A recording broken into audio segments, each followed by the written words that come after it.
All right, welcome back. Welcome back to the Real Talk Show.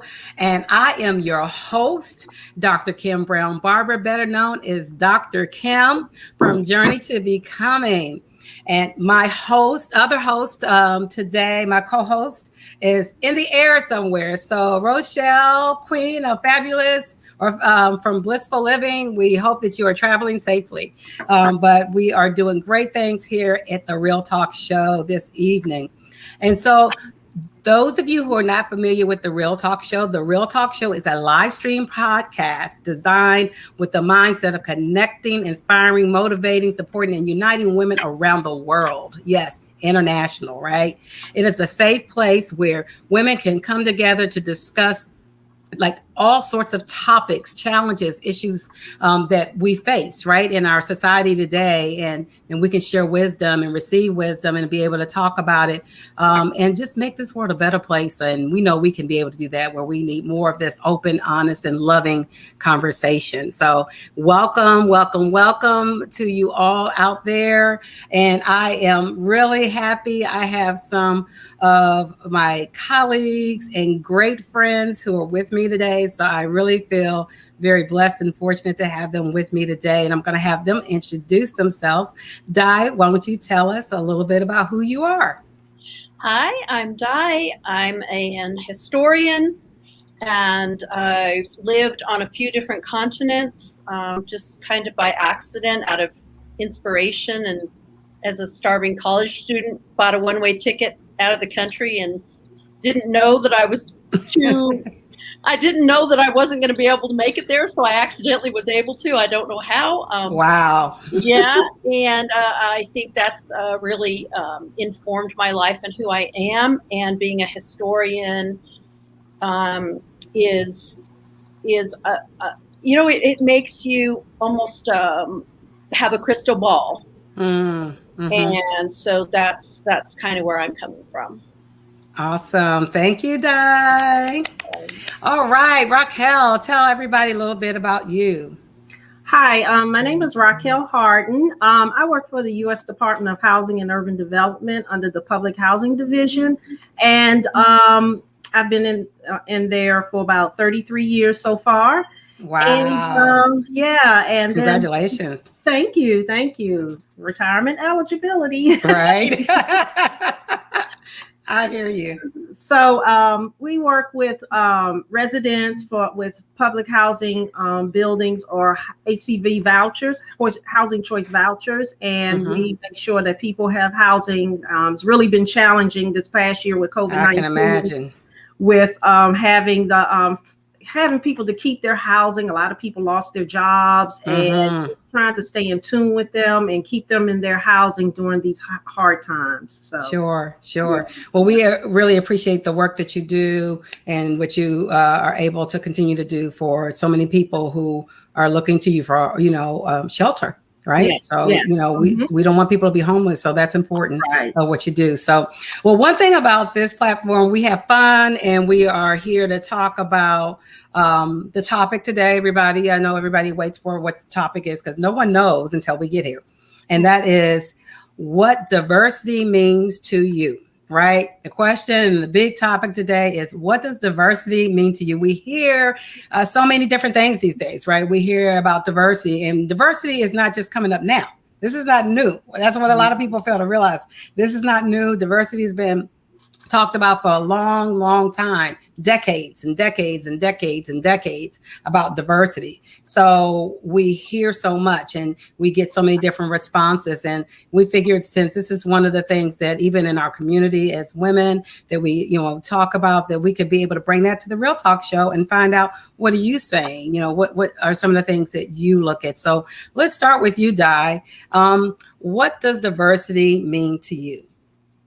For me, it means the new voices that the internet and the World Wide Web have given a megaphone, because there used to be the gatekeepers, and you just wanted to get out one little paragraph for the world to see. The gatekeepers would stop you. You didn't know the right people. You didn't have the right connections. Since the beginning, since around the 80s, we started seeing people who live in the margins being able to communicate with the world, and the world being able to see what they have to say. Mm-hmm. And so diversity to me is, one, people from the margins being brought to the center and people hearing their voices, and two, because I have lived on a few continents, it's the acknowledgement of all the beautifully varying cultures and languages and foods and arts of the entire world. Oh, wow. That is awesome. And from such, and I love it because this platform is about international views as well. And that's why we always talk about the global community of women, right? Because this is our focus. And so I really appreciate you bringing that international, dynamic into it. So you're right. Like that's why they call it marginalized, right? The people who were in the margins coming out and having voice now and not being in the margins and being able to have the voice has always been there. It's just that who's been listening, right? Okay, Raquel, what does diversity mean to you? Well, diversity means to me that everybody is their own unique person, individuality. We all have, we're different with our race, backgrounds, age, physical abilities, religious beliefs, and we're all different, but we all share a different variety of perspectives. And I just feel that whatever a person's perspective is or their beliefs, that we should respect one another and honor that and get to know that person a little better and understanding of them. Well said.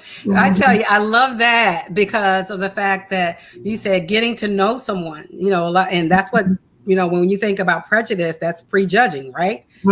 All prejudice is prejudging somebody. It's like you have not given that person a chance. You have not taken the time to know them, right?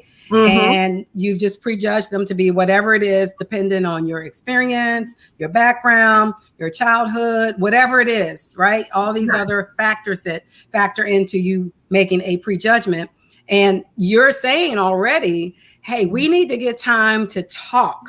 We need to get time to know who you are and respect where it comes from, though it may be different. You use that word different. So diversity meaning different, right? Right. But that many times, we don't get a chance to even know the difference, when we talk about difference. And I'm sure, Di, you have been to many continents. So you're seeing different all the time. Continent to continent to continent, right? So there's diversity all over the place with that, right? And so talk about difference. Talk a little bit about that. When you talk about differences, like what kind of differences did you see when you went from continent to continent? Not only just in people, but just in things and cultures and customs and, what kind of differences did you see? So one was when you're trying to fit into this new culture, and even though you speak the same language, maybe, for example, in Australia, you don't really speak the same language. So I remember once our children were invited to a fancy dress party. So I thought that for some reason they had, like a little formal party for little ones. And just by context, by the second or third time we were talking about it, I realized they meant costume party. Wow. See, look at that. See? And then also, we had said to our little one when he was age 0, 1, and 2, like, oh, you're so silly. Oh, silly. Oh, silly one. You're so silly. Then you get to Australia with your 3-year-old. And the way they tell your child, oh, you're so smart, is, you're not silly, are you? You're not. So all of a sudden he was hearing, you're not silly, are you? Wow. For the first 3 years he heard, oh, silly boy, you're so silly. And then now it's, you're not silly, are you? You're not silly. He's like, what is it? Like, first I'm silly and that's a cute thing. And now I'm not silly. So, what is it? What is it? What am I, right? But I love that example. I love that example because even within the what we call the quote unquote same language, right? Mm-hmm. Even within that, there was a difference. It was a difference of context of what it meant, right? What the context was. And so we sometimes, if we assume things. What do you think about assumption? Sometimes we assume things. We assume, we assume with race, we assume with culture, we assume with language, we assume with religion, we assume with, even the context of going from continent to continent, what it meant, even the event. You like, oh, you're going to a dress-up party. Yes, I'll put you in a little pretty dress and you'll go and you'll have a good time. No, you're supposed to be in costume. It's like, talk about miscommunication, right? Mm-hmm. And in diversity, we have a lot of miscommunication, right? We have a lot of miscommunication. So it's like that's a perfect example, Di. It's like we got to stop and understand, like, what are we really talking about? What do we really mean, right? And I think that's the thing is we jump to conclusions so quickly because of our background. And, I believe it was Georgetown University talks about the implicit bias and all of that how they have studied, and the research is showing how it's hardwired. And a lot of that hardwire is from like our upbringing and the things that we learned and experienced, whether it was it's almost like having PTSD, right? Mm-hmm. And you have whatever those events that come up, and immediately we just jump to conclusions. We start assuming and we start having a miscommunication. And instead of taking time to realize, just like, you realize, okay, you're not silly, are you? Right? It wasn't anything bad, right? Even though you were you. And then I'm sure if they were on the other side and heard you saying, you're a silly boy, you're just a silly boy. Oh, you're such a silly boy. They would have been like, she is being rude. Why would she call her child silly? Right? And they could prejudge you, right? Mm-hmm. As a bad mother. Look at that miscommunication already. That's diversity, right? Is that we not making those assumptions, not miscommunicating, but understanding the context. Because once they realize the context in which you were using, you're silly, you're just so silly, they would understand that to be a really loving admiration for your child, and then vice versa. So I think jumping to conclusion has a lot to do with it. So let's talk a little bit about that before I go and share some of the things that other people said, some university students said. I want to share that and get your reaction. But Raquel, I want to ask you, when we talk about assumptions and jumping to conclusions, have you ever had any instances that happened to you or somebody and how did you handle it? I don't have a specific case, but just jumping to conclusions is not always verbally spoken. I wanted to say sometimes it's body language. A lot of people misinterpret it. Oh, this person is a certain way. Until you really get to know them, they're not really that way at all. They may be arrogant, or some are soft-spoken and may appear to be timid when they can be an extrovert. You just never know. That's true. Judge people, and you got to meet people where they are. Yes. You just can't. And so when you say, can you expound on that a little bit? You hit on something. You said, never do that now on the Real Talk Show. It's like, wait a minute, back it up. You said meet people where they are. That's interesting. I hear that a lot on campuses too. It's because of, students, and because students come from all walks of life, right? Right. And so I hear that a lot. So I know what they mean, but talk to me. What do you mean when you say meet people where they are? Okay, so the way I can talk about my own experience, where as a manager, I used to be in the same role as some of the staff, and a lot of things that they do, I have higher expectations of them. And I'm thinking, okay, this is not how you do it, or this is not the way I used to do it. And I'm expecting them to be where I was. And, sometimes it takes some people a little longer. Shorter. So, just kind of realize, hey, you need to step back, meet them where they are, don't judge them, and then just work with them to help them become a better person. All right. That's what I see. There it is. You said, and don't judge them. You said, isn't that what we just said, ladies, at the beginning that, with diversity, you prejudge somebody, right? Mhm. So, when you're dealing with diversity, that means you know, if you're dealing with it in a negative connotation, then you're prejudging, right? Right. But I like how you said, you had to kind of remind yourself, like, wait a minute, everybody's not going to be right where I am, right? And we have to understand that, like, everybody's not going to be right where I am, but it's like, do you want to learn? That, I think that becomes the other part of it, Exactly. or are you just want to stay where you are, right? Because I'm sure Raquel, as a manager for your staff, if they don't want to learn, they want to stay where they are. It shows in their evaluation. Yeah. Right.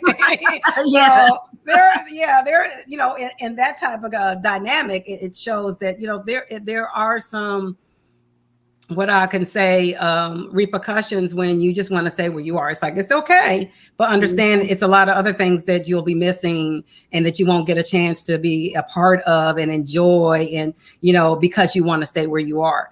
And that's your choice. It's your choice, Exactly. but then, to what extent do we continue to say that diversity has to even be an initiative, an issue? Because we've been talking about this for decades. You guys know that, right? We've been talking about, if you talk about the civil rights bills and all that go all the way back to Kennedy, and beforehand, there's so many things that we have been talking, and that was diversity. That's what people fail to realize. That was talking about people who were different, whether they can, and then everything was added onto from the civil rights bill. Everything was added onto with gender, sexual orientation. All those pieces were added onto that, and so that was the foundation of diversity.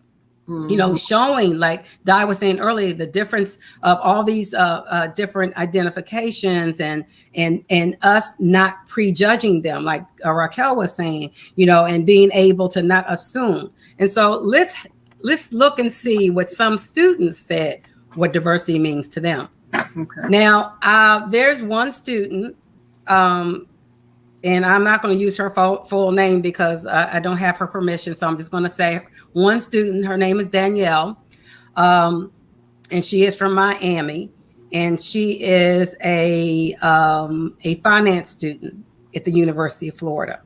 Okay. And when they asked her, what does diversity mean to you? She said, diversity to me means being able to learn from people from all different walks of life, whether it's a difference in culture, religion, education, or background. I really feel like you can learn so much by being exposed to these different experiences and perspectives. Diversity should challenge people to not only be tolerant of others, but to try to learn from them. I think the Latino, Hispanic culture is a great example of why we should all strive to get to know people from different backgrounds. Within one culture, there are no uniform set of beliefs or customs. From Spain to Argentina to Cuba, there are infinite differences. By having a diverse group of law students at that particular university where she is, students will be able to experience and learn from their peers in a way they have never encountered before. So, reactions from both of you. What did you think about that particular law student? And she's a finance student, but then went into law. Yeah. Either one of you, whoever wants to start. I think her comments were from a wide range. Just interesting. Her background's finance. That's what mine is, and she went to law school, and she just kind of expounded on some of those talking about the diversity and just different things. So yeah. Okay. Yeah. How about you, Di? What's your reaction? I like the idea of learning from others. And I remember in 7th grade, I had a home ec teacher. That kind of dates me, doesn't it? It's okay. It's all right. Not a very good person. But I remember at one point saying, even though she's not a good person, there's still something I was able to learn from her. I don't remember what the situation was, but I remember commenting, even from somebody you don't like, you can learn from that. Mm-hmm. I really do think we so learn from each other all the time. Mm-hmm. Mm-hmm. Mm-hmm. Yeah. That's really a good point, Di, because how many times, I don't know about you, but I can't even count the number of times that it's been people that, you know, I may not have meshed with, right? I may not have had the best relationship with, but I can actually go back and think like, but it was like at least one thing that I was able to learn from them because I allowed myself. But when I didn't allow myself because I was so busy, see what I'm saying? Because I was so busy focusing on the person and just like you said, Raquel, even earlier, you know, prejudging that, you know, they may, because they're this type of person, they're just maybe arrogant and, you know, man, you know, they're just hard to get along with. And instead of taking time and saying, okay, you know, I really don't know this person, but let me see what I can actually glean from them. Right. I was able to glean something once I got out of my own way, if that makes sense. Exactly. Right. Yeah. Very well said. Yes. And I think that's what we have to do is get out of our own way so that we can be able to, you know, glean from the different people, whether we like them, don't like them, whatever it is. And we know human nature immediately. That's why you have to try so hard to fight against it, because human nature is automatically wanting to say, let me make a judgment about you. I just met you. Wait a minute. Let me see what you check off on this list. Oh, you don't check off on that. So I gotta X you out. Okay, you're prejudging because you don't even know me yet. You're going by your experiences. You're going by your background, your childhood. You're going by your PTSDs. You're going by all these other things. And then you're going by some out and external pieces that you can see. And other than that, you don't even know me, right? Yeah. So, you know, that's when you get out of your own way, right? That's when you get out of your own way. So I love that analogy. All right. So now I'm going to give you another one. This is from a gentleman. His name is Clint. And his wasn't as extravagant as Danielle's. He is actually an economics and religious studies major. And he's from Memphis, Tennessee. And when asked, what does diversity mean to you? His was very simple. He said, being different without being divided. Bam, drop the mic. Drop the mic. He said, being different without being divided. I mean, that's like, what? I mean, think about it. I mean, he didn't use a whole lot of other words like Danielle, but he got right to the point. Being different without being divided. What does that mean to you when you hear that? Being different without being divided. What do you think he meant by that? I think he just feels free to be who he is in a group of people. Everybody has their own personalities, their beliefs, and we should all accept each other for who we are. And I think that was basically what he was saying. Yeah. Yeah. Don't prejudge him. Don't what's the word? Be prejudiced against. Yeah. And like you said, I think that was a great analogy of it, is saying, I think he just feels free to be who he is. Because a statement like that does make you think like he's free. He feels very free in being who he is. And you know, it's kind of like, it's up to you, you know, of how you receive this or take this. But, you know, I feel good about me. Yeah. I feel good about me. And we don't have to be divided just because I'm different than you. Right. Yeah. But I feel good in who I am. I feel good in my own skin. Right. Yeah. And we all need to get to that because we're human beings. Like, you know, if you look at the common denominator, we're all human beings. Hello. Yeah. Yeah. You know, it's like, sometimes I look at this and I'm thinking, you know, it's a whole lot of human rights to this, and along with the other pieces, because a lot of times they make it different. Other, you know, equity and diversity, inclusion, all that's good and it's true. But really, it's a human right to be who you are. Right. It's a human right to be able to have shelter. Okay, it's a human right to be able to have food and health and, you know, all these joy, happiness. You want your family protected like I want my family protected. Mm-hmm. You know, you want to be happy like I want to be happy. You know, human rights, things that that's the common denominator. If we look at the economics and the math of it, you know, the common denominator on the bottom would say human. So Di, what do you think? That's a hard one. It just makes my mind go to the fact that there are very few at the very top, the top like 1/10 of 1% or the top 1% of people in our society. And like you're saying, we all have so much in common at the base of what's important to us, how we want our families to be, and it's very disheartening that the very few have been able to get all of us, let's say even 90%, or let's say the middle 50%, somewhere in that, you know, near the median, they've been able to get us to look at how we are different. And they know that if all of us who let's say make below 400,000 a year came together, instead of seeing each other as right wing or left wing, black or white, or immigrant or non-immigrant, if we all came together, that 1% would no longer be able to decide which bills are going to pass in our society, where the money's going to be spent in our society, which defense company is going to get billions and billions and billions while we let somebody trying to get this one car to keep running, and the car finally dies and they have no way to get the next transportation. It's that dividing.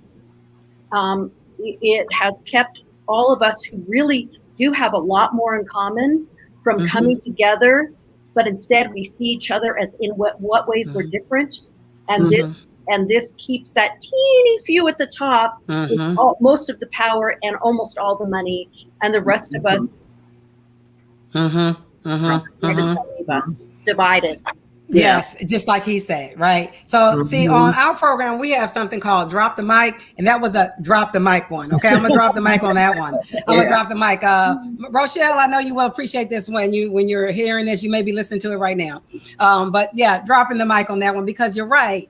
You know, it's a common effort. Program managed news, was my father used to always call it, program managed news, so that you are programmed to know what your focus should be, right? So you're programmed to know that, to continue to look at the differences. Don't look at what you have in common, because that brings you together. Look at what you have that's different, right? But but because things are different doesn't mean that you don't have anything in common, right? So just like you said, being able to start to see what are the things that we do have in common, and appreciating, because even if you notice, like even what you guys have said and what some of these students have said is basically the same thing of being able to respect and learn. They even went as far as saying not only respecting but learning from others, right? And I think was it Di that said you can learn from anybody, or was it Raquel? Okay, Di, saying that you can learn from anybody. Yeah. You all are giving pearls of wisdom, you know, all over. So I'm loving it. Yeah. All right, so let's take one more. And this one, her name, is Dana. Dana is from Trinidad. Her studies are in Latin American, international relations, and what diversity means to her. When they asked, she said, diversity for me is not necessarily focused on having more than one ethnicity in the room, but also includes people from different backgrounds with varied life experiences. Ideally, we should meet people that encourage us to expand our world view, because not everyone we meet has the same background, and we should be able to relate to people from different walks of life. Okay, what's your take on that one? Hmm. Well, You guys are keeping that order, aren't you? Raquel goes first and Don. They just got, that's they fine. look. No, but I mean, it's just funny how you just automatically did that, right? You know, we always have fun on this show. They just automatically like, okay, we're going, this feels good. So we're going to just keep with it. Yes. Yes. Well, I think it's good for, like, she's from, the young lady is from Trinidad. I think it's good for us to, when we're able to travel, get to know other people, know other people's cultures, and know how they live and their life experiences. And some of them can compare to your own life experiences. So I think that's where she was coming from. You know, you need to get to know the backgrounds and other places to live. Like Di, she's traveled everywhere, and, you know, just seeing the different cultures. Yeah. It expands. It actually expands, like she was saying, to expand, you know, your global view. And it really does expand your global view. You know, the times that I've gone out of country, it expanded my global view. And sometimes it may have been challenging, and it was like, oh, I need some help. I remember I almost missed my flight because I was in an international airport and nobody could speak English. And I was like, uh-oh. No. And the way that they had it internationally, you know, I think and that's the thing, I think is always a great exposure, because, you know, we think that everything is like how we have it here in the US. You know, everybody operates the same way. Because that's what we see. But their airport was nothing like what we see in the US. It was very comprehensive and confusing. And I remember it was like, you got off one thing and then they would tell you, oh no, you gotta, to get to the other side of that, you gotta go up this elevator and go through here and go around here, and there's some stores, but go down there and there's the alley, and then come on around here, but you gotta come back outside and then you can come back inside. I'm like, I was like, oh my gosh. Like, I'm running to the airport trying to like see where I need to go. I was like, what about my bags? Oh, you got to check your bags back out and then bring them back in and check them back in again, get on this plane. I said, what? We're not used to this in America. I just put my bags on and I pick them up when I get to my destination. Yes. But that didn't happen. You know, they were like, nope, you got to pick your bags up, take them back out, do all this, and then come back in and check them back in. And then I'm looking at the line to check them back in. I said, I'm gonna miss my connection. I'm be sitting, and you didn't in this particular place where I was, which was not my destination. You didn't want to be stuck there overnight.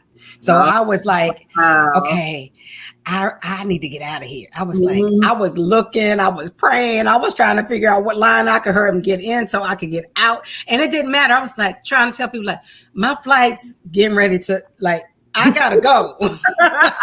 I got to go. Right. And they're like, no, you know, they're telling me. I'm thinking, oh gosh.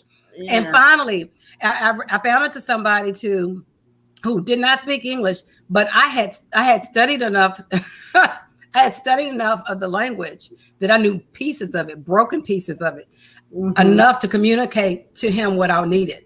And he was able to point me out. But if I hadn't studied even the broken pieces, he went there and he just pointed. He didn't give me no response. He just pointed. I was like, okay. And I just started running. So, you know, but it expounded, like it really exposure. It really, I learned a lot. And I also learned to appreciate a lot that we have here, that we do here, because some of the things like that, even once I got to my destination and some of the things I experienced while I was there, I was like, okay, this is different.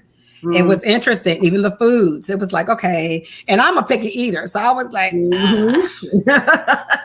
Raquel, you remember, I'm a picky eater. I know about all this. This is a delicacy, Kim. This is a delicacy. I said, okay. And you don't want to be rude. Right. You know, I don't want to prejudge. So I get Dana talking about, you know, anybody and everybody you meet should expand our global view. Right. And that brings us closer together. So Di, what do you think about what Dana said? I was lucky enough to grow up on a street that had a number of war brides living there. We had one from Germany, one from Czechoslovakia, one from Holland. So even though all the children on the street and we all played together, were all born and raised in America, Mhm. you had one child growing up with two German parents, one German, one American, actually. One child growing up with a Dutch mother, one child growing up with a Czechoslovakian mother. It wasn't like me. Yeah. Yeah. So that's a bit of an example of the type of thing she's talking about. Here we were in the same room, so to speak, and all born in America and growing up in America. Yet look at the diversity right there with a German mom, a Dutch mom, a Czechoslovakian mom, and then one mom that was like fifth generation Southern Californian. So what diversity we had even right there, all of us in the same room in a way. I love it. I absolutely love it. You just learn so much if you just open up and, like you said, don't go by assumptions. Try to get your PTSD to be laid aside and understand that everybody's different and unique. Everybody doesn't fall into a category, and be able to just get to know one another, just to get to know one another. I think it's important for us to, like you said, meet them where they are, right? But also just to get to know one another, just to be able to learn from one another. And I'm sure all of those different mothers from the different backgrounds, think about what type of upbringing and customs and, beliefs that they had, that they were teaching the children, right? And how different that is, and how that also makes us different. But each one was a mother. We talk about the commonalities, right? Dara from before and Raquel, but each one was a mother that I'm sure had that mother's love of wanting that child to be safe and successful and happy, joyful and healthy, right? So that's the commonality, right? So I think a lot of times we look at situations and think that, we can't learn from them because somebody's different, because we've been programmed, again, back to what my father used to say, because we've been programmed to do that, as opposed to encouraging the differences in the room, whether it be from religion, identity, gender, race, culture, whatever it is, and encouraging them that, and then being able to say, the next time that you're in the room, notice what's different so that you can be able to learn and expand, like Dana was saying, your global view, but also start to look inside of that diversity in the difference. What do you have in common in that room? Are you the same gender? Are you from the same town? Right? Are you from the same state? Did you go to the same universities? Did you not go to universities? Whatever the commonality may be. To see that, to do the economic equation and put the HUMAN on the bottom to be the common denominator, right?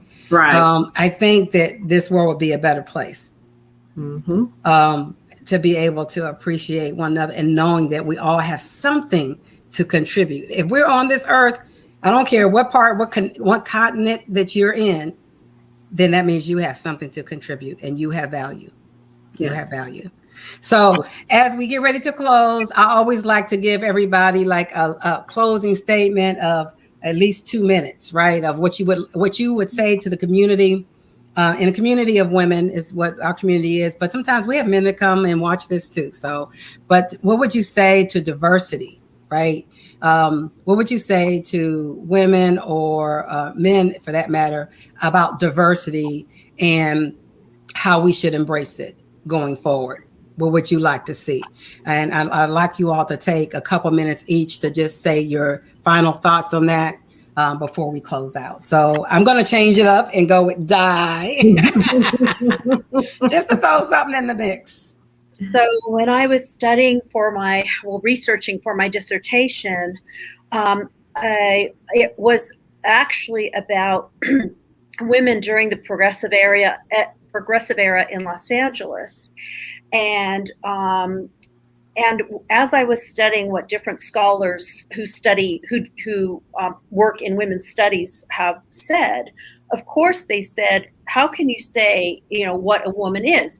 A woman can be a trans woman. A woman can be a lesbian woman. A woman can be a poor woman, a very rich woman, a married woman, a single woman. Who's to say what a woman is? Some women actually have male chromosomes and they don't even know it. I mean, there's just this diversity of what a woman is. And what one of the scholars has said, I wish I could remember which one it was, Johnson, or I can't remember. She said, yes, we cannot say, we can't have this box and we fit everybody in there and say this is a woman.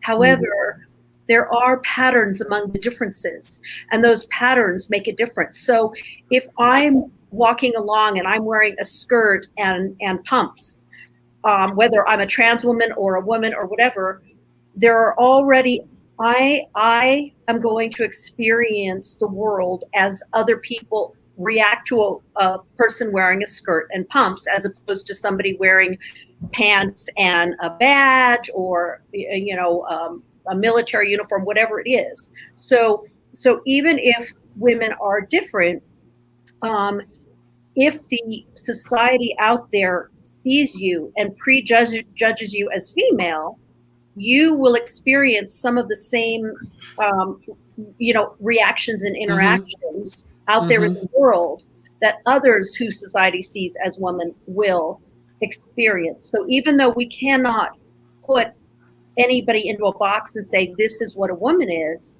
when we're out there in society, there are patterns among our differences that bring us together in what we experience and how we can share that with each other in our conversations. Excellent. Thank you. All right, Raquel, your final words. I just want to say, as far as from a different point of view from the physical, just the personality side of it. I think women, we tend to look at each other as competition, the way we look, dress, our opinions and that kind of thing. But I think the women, we need to just kind of stick together and stay strong and accomplish all that we can. If we don't have each other, who do we have? And we should lift each other's up as we grow as persons, people moving forward. Exactly. Awesome. Thank you so much, ladies, for joining us today on the Real Talk Show. You have been wonderful, giving so much wisdom and insight to what diversity means, and being able to go outside of that and seeing the positiveness in it. Because regardless of what we think and what we feel about diversity, it still exists. Yeah. Diversity just means differences, and differences exist in the world today. We won't change that. We can't change that because we didn't make it. So we don't have any dog in that fight.